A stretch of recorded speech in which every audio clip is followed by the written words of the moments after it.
तो आज हम लोग डिस्कशन करने वाले हैं जनरल साइंस। जनरल साइंस को हमने जितने भी एग्ज़ाम हैं, ठीक है, चाहे जितने भी यूपी पीसीएस वाले एग्ज़ाम हो, पीसीएस वाले एग्ज़ाम हो, यूपीएससी वाले एग्ज़ाम हो, उसको हम कैरी करेंगे। ठीक है, तो ये पहला लेक्चर है। इससे पहले भी मैंने अपलोड करा था बट अनफॉर्चुनेटली वो ड्रॉप आउट हो गया। इसमें 4 टॉपिक हैं, फिजिक्स है, केमिस्ट्री है, बायोलॉजी, साइंस एंड टेक है। ठीक है, ये पहला हमारा लेक्चर है 2026 का। तो बिना देरी करे हुए हम लोग स्टार्ट करते हैं।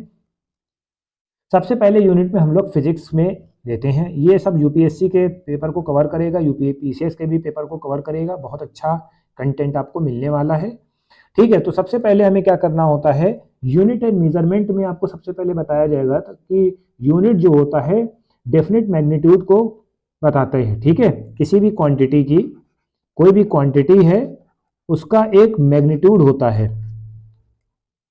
ठीक है, एक मैग्नीट्यूड होता है, उसको बताती है। ठीक है, जैसे मान लीजिए कि 10 मीटर, ठीक है, यूनिट क्या है 10 है, मीटर है, और इसका मैग्नीट्यूड क्या है 10 है। 5 2 लीटर। ठीक है, तो ये हमारा क्या होता है, मैग्नीट्यूड होता है, और ये हमारा क्या होता है, यूनिट होता है। तो यूनिट को हमने दो तरीके से डिवाइड करा है। यूनिट को हमने दो तरीके से डिवाइड करा गया है, सीजीएस हो गया और सीजीएस हो गया, एफपीएफ हो गया, एफपीएस हो गया और एमकेएस हो गया। ठीक है, सीजीएस को हमने किस तरह से डिवाइड करा है, सेंटीमीटर। ठीक है, किसी भी यूनिट को लिखना होगा सेंटीमीटर में लिखेंगे, फिर ग्राम्स में लिखेंगे और फिर सेकंड में लिखेंगे। ठीक है, same as it is. FPS का मतलब फुट पाउंड, ये हमारा ब्रिटिश का सिस्टम है, ये आपको पूछा जा सकता है, ये ब्रिटिश का है। पहले दूसरे लेक्चर में हम लोग जो है थोड़ा से यूनिट को लेके चलेंगे ताकि आपको जो बेसिक है उससे आप तैयार हो जाएं। फुट का मतलब क्या होता है, यूनिट ऑफ लेंथ। फिर पाउंड का मतलब क्या होता है, मास को बताता है। पाउंड जो है मास को बताता है। ठीक है, ये आपको ध्यान रखना है। सेकंड जो है टाइम को बताता है। एमकेएस में क्या होता है, मीटर हो गया,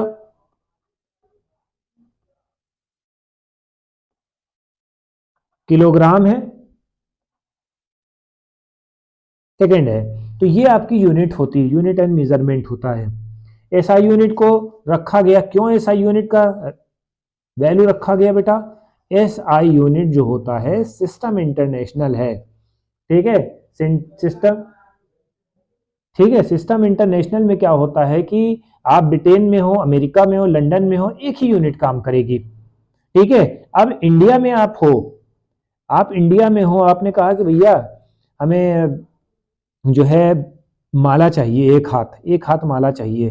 ठीक है, तो क्या यही बात आप ऑस्ट्रेलिया में कह सकते हो, नहीं, कि भाई एक हाथ माला दे दो, नहीं, 1 फुट जो है हमें एक हाथ जो है वो दे दो, तागा दे दो, डोर दे दो, कपड़ा दे दो, इस तरह से नहीं। आपको सिस्टम इंटरनेशनल के हिसाब से आपको मांगना पड़ेगा। ठीक है, किलोग्राम में मांगो, मीटर में मांगो या सेकंड में। ठीक है, इस तरह से आपको यूनिट मेजरमेंट करनी पड़ेगी।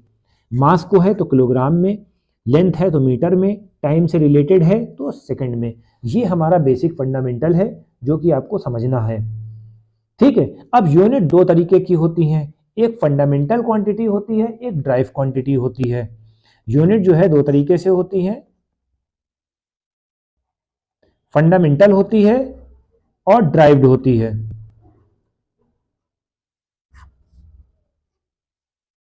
Drive quantity, fundamental quantity 7 types की होती हैं। फंडामेंटल क्वांटिटी जो होती हैं 7 टाइप्स की होती हैं।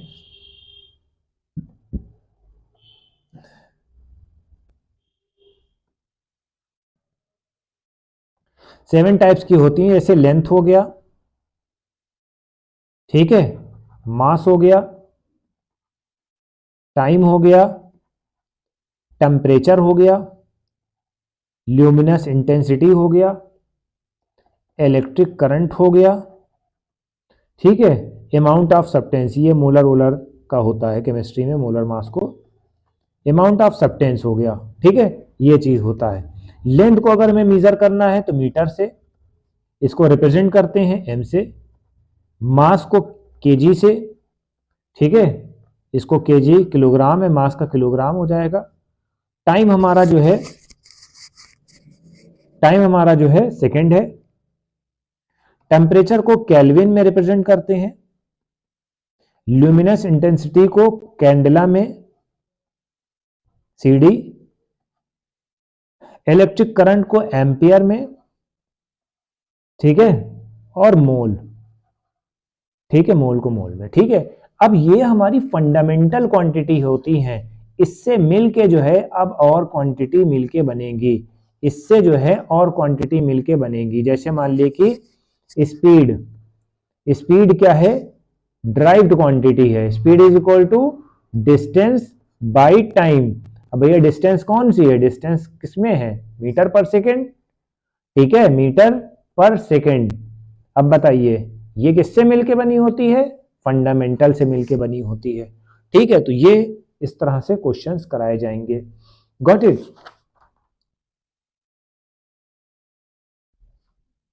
और यूनिट को थोड़ा से हम लोग डिस्कशन कर लेते हैं।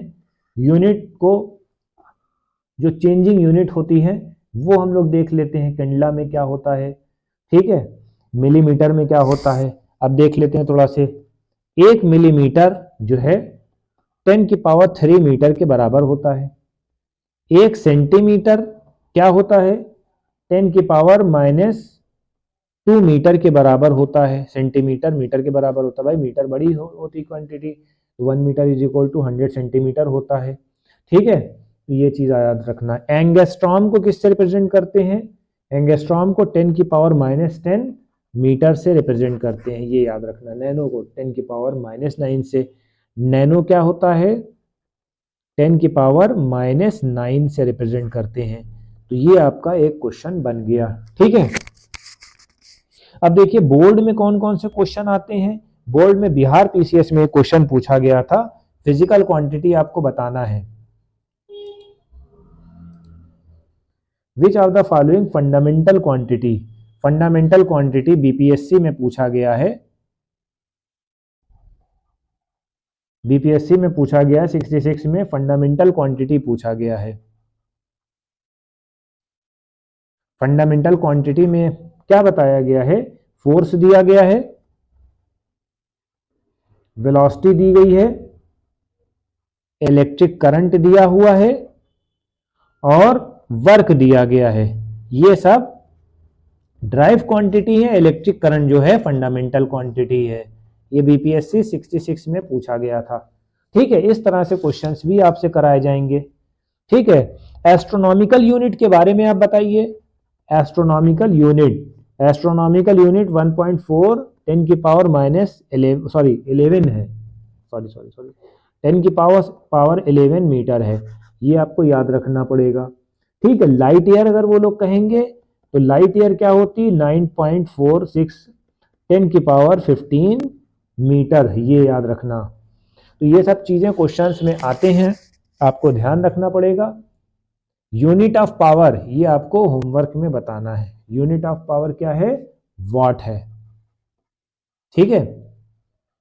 तो आज का फिजिक्स का लेक्चर हमारा ख़त्म होता है यहाँ पर। अब नेक्स्ट लेक्चर आपको जल्द से जल्द मिलेगा। कोशिश यही करेंगे कि बाई वीकली कर दें, ठीक है, क्योंकि 4 सब्जेक्ट है, थोड़ा सा स्टडी भी करना होता है ताकि हम आपके लिए अच्छा कंटेंट बनाएं, ठीक है। अब हम केमिस्ट्री पे जाएंगे।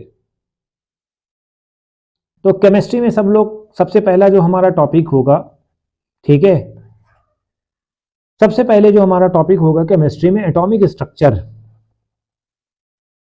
एटॉमिक स्ट्रक्चर बेसिक फंडामेंटल हम लोग लेके चल रहे हैं, ठीक है। बाद में हम लोग थोड़ा सा चेंज करेंगे, जो थ्योरी व्योरी होती है उसको चेंज करेंगे, क्योंकि सबसे पहले फंडामेंटल पार्टिकल ऑफ एटम हमें ये पढ़ना है। क्वेश्चन कहाँ से बनता है, यहाँ से बनता है। जैसे मान लीजिए न्यूक्लियस है, न्यूक्लियस पॉजिटिव होता है, इलेक्ट्रॉन उसके चारों तरफ चक्कर काटता है, ठीक है बेटा। अब प्रोटॉन होता है, न्यूट्रॉन होता है, इलेक्ट्रॉन रिवॉल्व करता रहता है उसकी ऑर्बिट्स में। तो हमें यही पढ़ना है सब एटॉमिक पार्टिकल के बारे में, ठीक है। सब एटॉमिक पार्टिकल के बारे में आज हम लोग डिस्कशन करने वाले हैं, ठीक है। सब एटॉमिक पार्टिकल में इलेक्ट्रॉन आता है, प्रोटॉन आता है और न्यूट्रॉन आता है। ये हमारे सब एटॉमिक पार्टिकल में इंक्लूड है। ठीक है, इलेक्ट्रॉन क्या होता है, निगेटिव चार्ज होता है, प्रोटॉन पॉजिटिव चार्ज होता है, न्यूट्रॉन न्यूट्रल होता है। ठीक है, ये आपको याद रखना है। अब इसमें चार्ज में क्या होता है, चार्ज क्या क्या किसके किसके ऊपर होगा, ये हम लोगों को देखना है। ठीक है, उसके अपने अपने रेडियस होता है बेटा। इसका सबसे पहले सिंबल ये होता है। ठीक है, इलेक्ट्रॉन का जो चार्ज होता है 1.6 इंटू 10 की पावर -19 कूलम्स, ये आपको याद रखना है। माइनस का साइन लगा रहेगा बेटा। इसको किसने डिस्कवर करा था, इसको किसने डिस्कवर करा था, जे थॉमसन ने, जे थॉमसन ने डिस्कवर करा था। ठीक है, ये आपको ध्यान में रखना पड़ेगा। ठीक है बेटा, अब हम बात करते हैं प्रोटॉन का। प्रोटॉन भी सब एटॉमिक पार्टिकल का एक प्रकार है। ठीक है, सब एटॉमिक पार्टिकल का। ठीक है, इसको डिस्कवर किसने किया था, इसको डिस्कवर किसने किया था,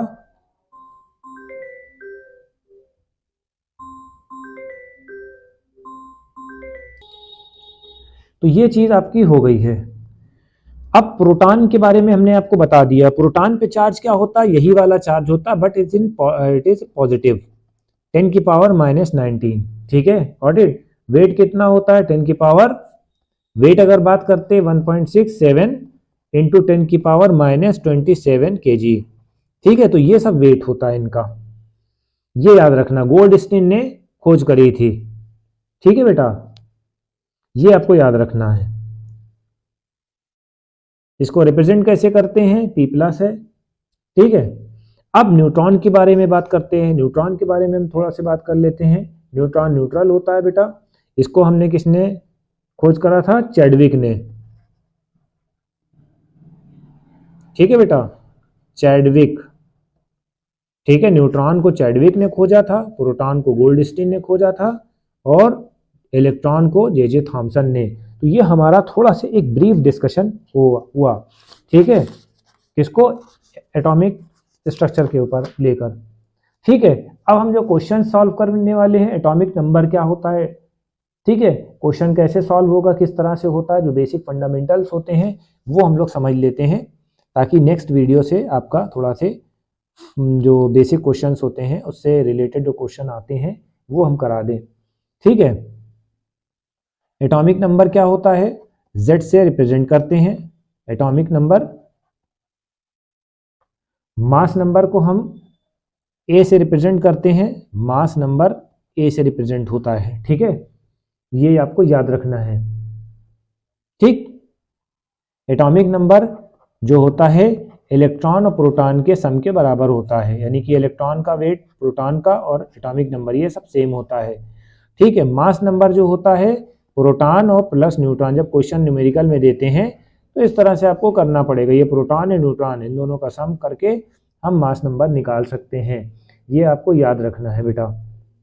ठीक है, फिर हमारा नेक्स्ट पॉइंट क्या होता है, आइसोटोप्स। आइसोटोप्स क्या होता है, आइसोटोप्स में क्या होता है बेटा, एटॉमिक नंबर जो होते हैं, एटॉमिक नंबर सेम होता है। आइसोटोप्स में एटॉमिक नंबर सेम होता है, बट मास नंबर जो होता है डिफरेंट होता है। ठीक है, एटॉमिक नंबर सेम होता है, मास नंबर डिफरेंट होता है। इसका बेस्ट एग्जाम्पल हाइड्रोजन का है, प्रोटियम, ड्यूट्रियम, ट्राइटियम। ठीक है, प्रोटियम, ड्यूट्रियम और ट्राइटियम, ये आपको याद करना पड़ेगा। ठीक है, प्रोटियम का फार्मूला क्या होता है, 1H1 हो गया, 1H2 हो गया, 1H3 हो गया, ये आपको याद रखना है। ठीक है, आइसोटोप्स हो गया है। आइसोबार, आइसोबार में क्या होता है, आइसोबार डिफरेंट होता है। ठीक है बेटा, आइसोबार में हाइड्रोजन और हीलियम का ले लो, हाइड्रोजन का 3 होगा, हो जाएगा, और हीलियम का भी 3 हो जाएगा। इसमें मास नंबर सेम होता है बेटा।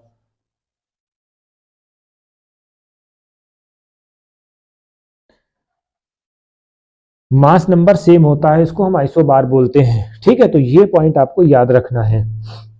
ठीक, अब हम कुछ क्वेश्चन पूछ लेते हैं जो बोर्ड एग्जामिनेशन में आए हैं, लास्ट में क्वेश्चन पूछे जाते हैं ताकि आप थोड़ा से रिफ्रेश हो जाओ। ठीक है, अब ये क्वेश्चन पूछे जाएंगे पीवाईक्यू के। पीवाईक्यू के सबसे पहले क्वेश्चन है father of modern chemistry. Father of modern chemistry, father of modern chemistry कौन है? ये एंटोनियो लवोजियर हैं, लेवोजियर, ये आपको याद करना है, एंटोनियो लवोजियर हैं। ठीक है बेटा। न्यूक्लियस को कौन सा, ये जो हमने क्वेश्चन पूछा है ये तुम्हारा 65 बीपीएससी में आया है। ठीक है, दूसरा क्वेश्चन है एटॉमिक न्यूक्लियस का कॉन्स्टिट्यूएंट्स बताओ। एटॉमिक न्यूक्लियस में कौन सी चीजें आती हैं? क्या आता है बेटा? प्रोटॉन आता है, न्यूट्रॉन आता है, ये आपको भी पता था। ठीक है, ये वाला क्वेश्चन भी आपका हो गया। ठीक है, बीपीएससी 67 में भी आया है बेटा ये वाला क्वेश्चन। ठीक है बेटा। एटॉमिक न्यूक्लियस को किसने डिस्कवर करा था? एटॉमिक न्यूक्लियस को किसने डिस्कवर करा था? रुदरफोर्ड ने, रुदरफोर्ड। ठीक है, तो ये एक आज का केमिस्ट्री का भी पॉइंट खत्म हो गया है। अब हम लोग बायो करेंगे और साइंस एंड टेक करेंगे। ठीक है, थैंक यू।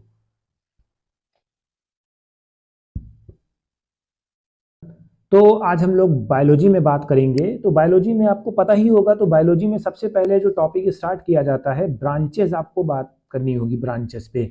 ठीक है, तो ये आपको सबसे पहले पॉइंट, क्योंकि इसका एक क्वेश्चन आपका आता है फिजिक्स में, आपको यूनिट पूछा जाएगा, बायोलॉजी का ये है। ठीक है, तो सबसे पहले आपको बात करना है बेटा जूलॉजी। ठीक है, सबसे पहले हम लोग जूलॉजी की तरफ मूव ऑन करेंगे। जूलॉजी में एनिमल्स के बारे में बात करा जाता है। जूलॉजी में एनिमल की स्टडी पे बात करा जाता है। ठीक है, पीपीटी बनाएंगे तब हम आपको और अच्छे से क्लियर करा देंगे, सॉरी फॉर दैट। ठीक है, पैलियोंटोलॉजी, पैलियोंटोलॉजी का मतलब क्या होता है? ये फॉसिल फ्यूल के बारे में बात करते हैं। पैलियोंटोलॉजी, पैलियोंटोलॉजी का मतलब क्या होता है? History of the life of earth based on the fossil, fossils के बारे में बात करते हैं। पैलियोंटोलॉजी जो होती है फॉसिल्स के बारे में बात करते हैं ये लोग। ठीक है, इकोलॉजी क्या होता है? इन्वायरमेंट के बारे में बात करते हैं। ठीक है, जितनी भी ऑर्गेनिज्म होती है, इकोलॉजी को आप याद ही कर लोगे तो इकोलॉजी का करने का कोई मतलब नहीं है। ठीक है, इकोलॉजी जो होती है बायोलॉजी की जो रिलेशन बनाती है किसके साथ? जो ऑर्गेनिज्म होते हैं, ऑर्गेनिज्म। ठीक है, ऑर्गेनिज्म एक दूसरे से फिजिकल सराउंडिंग में रहते हैं बेटा। ठीक है, वन अनदर फिजिकल सराउंडिंग के साथ रहते हैं, तो इकोलॉजी ये हो गई। ठीक है, फिजियोलॉजी, फिजियोलॉजी का मतलब क्या होता है? फिजियोलॉजी का मतलब क्या होता है? थोड़ा सा राइटिंग में गड़बड़ाई है। Normal function of living creature, normal function of living creature, normal function जो होता है लिविंग क्रिएचर का होता है। ठीक है, पेडोलॉजी का मतलब क्या होता है? The study of soil in their natural environment.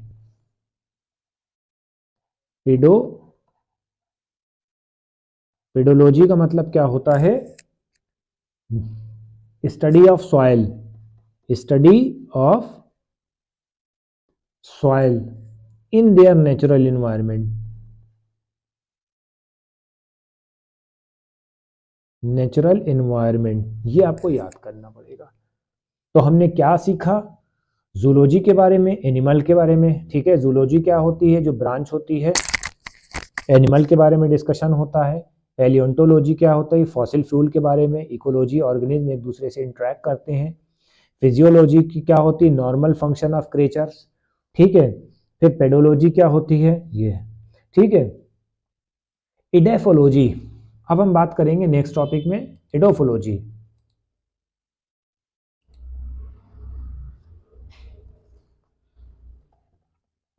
इडाफोलॉजी।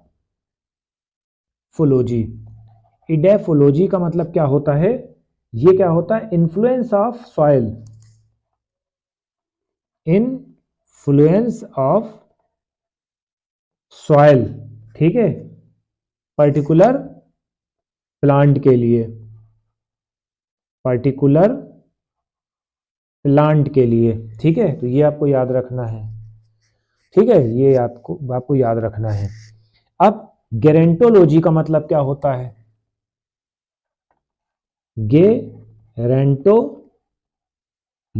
गेरेंटोलॉजी का मतलब क्या होता है? Social, cultural, physically, psychological, biological of ageing, aspects of ageing, scientific study of old age, यानी कि ओल्ड एज के बारे में बात करते हैं, ठीक है, साइंटिफिक स्टडी में ओल्ड एज के बारे में बात करते हैं, ठीक है।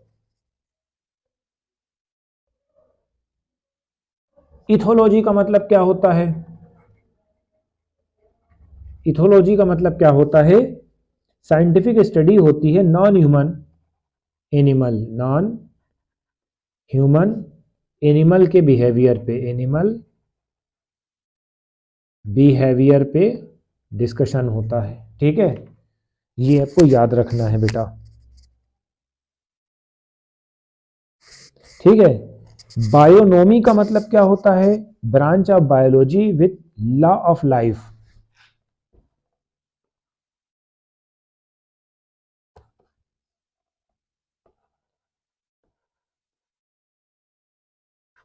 ठीक है। तो ये हमने इतना आपको बता दिया। बाकी कुछ और थोड़े बहुत हैं कंटेंट्स जिसको हम बताएंगे। एंथोलॉजी के में क्या होता है? फ्लावर्स के बारे में होता है बेटा। ऑन्कोलॉजी का मतलब क्या होता है? डायग्नोस करा जाता है। ऑन्कोलॉजी का मतलब यानी कि कैंसर वैंसर के बारे में पता करा जाता है। टेरेटोलॉजी का मतलब क्या होता है? Abnormal function. टेरेटोलॉजी का मतलब क्या होता है? एबनॉर्मल फंक्शंस होता है, उसको हम देखते हैं। तो ये भी आपका बायोलॉजी का आज पार्ट हो गया है, ठीक है। तो साइंस एंड टेक का जो हमारा लास्ट टॉपिक है, साइंस एंड टेक का थोड़ा सा अभी शॉर्ट करेंगे क्योंकि इसका भी वीडियो नहीं बना हुआ है, पीपीटी नहीं बनी हुई है, तो थोड़ा से आप इसको मैनेज कर लीजिएगा। फर्स्ट वीडियो है। सबसे पहले साइंस एंड टेक में सैटेलाइट्स के बारे में बात करेंगे, ठीक है। सैटेलाइट अभी लॉन्च की है इसरो ने, CMS-3। इसरो ने अभी सैटेलाइट लॉन्च करी है CMS-03, ठीक है। CMS-03 कम्युनिकेशन सैटेलाइट, इसका जो वेट है 4410 kg, ठीक है। कौन सी एजेंसी है? इसरो की, ये आपको याद रखना है, ठीक है। लॉन्च व्हीकल प्लेटफॉर्म कौन सा है? लॉन्च व्हीकल M3, M5, ठीक है। लॉन्च डेट कब है? लॉन्च डेट जो है 2 नवंबर को है, ठीक है। ये आपको याद रखना है। फीचर्स किस लिए है, क्यों है? कम्युनिकेशन के लिए है। पॉइंट 1 ब्रॉडबैंड, ब्रॉडबैंड है, ठीक है बेटा। डिजिटल कनेक्टिविटी को बूस्ट करने के लिए पूछा जा सकता है, ये आपको याद करना है। साइंस एंड टेक में इसका बहुत अच्छा कोट कर सकते हो। CMS-03, इसका वेट 4410, किसने लॉन्च करा? इसरो। कब लॉन्च करा? 2 नवंबर को, ठीक है। तो ये आपको याद रखना है। दूसरी जो है, एक चीज और याद कर लिएगा, इसरो ने हाइपरसोनिक ग्लाइड व्हीकल बनाया है, इसको थोड़ा से देख लीजिए। हाइपरसोनिक ग्लाइड व्हीकल बनाया है, ये आपको थोड़ा से ध्यान देना होगा, ठीक है। हाइपरसोनिक ग्लाइड व्हीकल, ठीक है। इसको हम क्या कहेंगे? कौन सी स्पीड से है? ये किसने डेवलप करा है? ये भी इसरो ने डेवलप करा है बेटा, ठीक है। Scramjet test platform, scramjet test platform है ये, ठीक है। ये आपको याद रखना है। इसकी स्पीड जो है 7 मैक है, ठीक है। तो हाइपरसोनिक ग्लाइड व्हीकल बनाया है, ठीक है। ये आपको याद रखना है, ठीक। एक और थोड़ा से देख लीजिए, कॉम्पैक्ट डायोड लेजर, ठीक है, ये क्या होता है क्वांटम डिस्ट्रीब्यूशन, इसको थोड़ा सा और एक्सप्लेन करेंगे, इसको अभी लीव करे दे रहे हैं। ठीक है,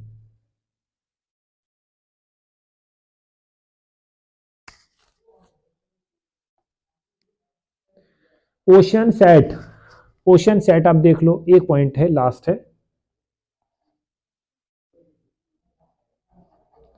ओशन सेट, ओशन सेट क्या है, नेक्स्ट जनरेशन का है, इसको भी इसरो ने लॉन्च करा है। लॉन्च पैड क्या है, प्लेटफॉर्म क्या है, PSLV-N1। ठीक है, ठीक, इस ये क्या है, फुल्ली प्राइवेट है, HAL ने और लॉर्सन ट्यूब्रो ने बनाया है बेटा, PSLV-N1। ठीक है, ओशन सेट, थोड़ा सा राइटिंग गड़बड़ आ रही है, ये लॉन्च करा जाएगा 2026 में लॉन्च करा जाएगा, ये बहुत इंपॉर्टेंट अपडेटेड है।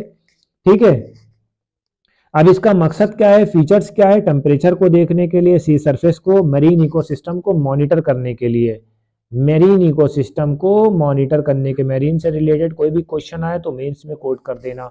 तो आज का हमारा ये लेक्चर खत्म हो गया, सॉरी तो ये लेक्चर आज का हमारा ख़त्म हो गया। कोशिश हम यही करेंगे कि PPT आपके लिए रेडी कर दे, नोट्स बना दे, ताकि आपको भी आसानी रहे। खैर कोई बुरा नहीं है, हमने अपने हिसाब से बहुत अच्छा इसको कर दिया। तो हमारी वीडियो को ज़्यादा से ज़्यादा कमेंट करें, शेयर करें, ताकि हम आपके लिए one of the best content start कर सकें। Thank you.